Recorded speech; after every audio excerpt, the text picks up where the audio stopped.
Tangis 5 anak janda seusai ibunya ditetapkan sebagai tersangka.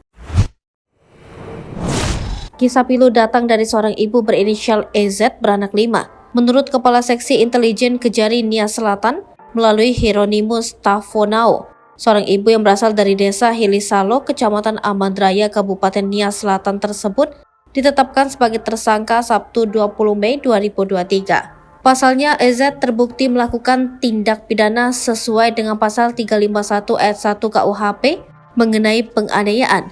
Dilansir dari Tribun Jateng, kronologi penetapan tersangka terhadap EZ ini bermula pada bulan Agustus 2022 silam, di mana saat itu EZ terlebih dahulu melaporkan jika tanah miliknya telah diserobot dan dibangun pondasi. Kejadian tersebut bermula pada Minggu 21 September 2022 lalu, sekira pukul 18.30. Sebelumnya, tetangga EZ membangun pondasi rumah dan pondasi tersebut masuk ke tanah miliknya. Tak terima, EZ kemudian menegur SL, anak tetangganya yang membangun pondasi rumah. Saat itu, SL sedang melintas di halaman rumah EZ yang diduga sebagai pelaku penganiayaan. Di kesempatan itu, EZ mengungkapkan jika pondasi kedua orang tua SL masuk ke lahan miliknya. Namun SL justru menjawab dengan ketus teguran dari EZ tersebut. Sontak saja EZ pun tersulut emosi dan mengambil pisau dapur dan melukai SL. Tangan SL diduga terluka saat mencoba menangkis serangan EZ. Masih tak puas, EZ kemudian mengejar SL dan melukai punggung SL.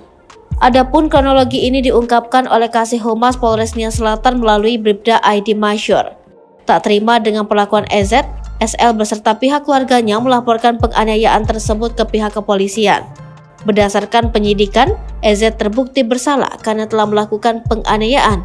Pihak kepolisian juga telah melakukan mediasi sebanyak 4 kali dan telah memeriksa sejumlah saksi. Setelah itu, pihak jaksa langsung menahan EZ sebagai tersangka penganiayaan. Pasca ditetapkan sebagai tersangka dan ditahan, beredar sebuah video yang menunjukkan kelima anak EZ menangis histeris. Diketahui melalui anak sulung EZ yang berusia 15 tahun mengungkapkan jika ayah mereka telah meninggal dunia 5 tahun yang lalu. Anak bungsu keluarga tersebut berusia 5 tahun dan mereka hidup tanpa ayah dan ibu di pondok kayu dengan atap rumbian. Mereka berharap ibunya bisa segera dibebaskan.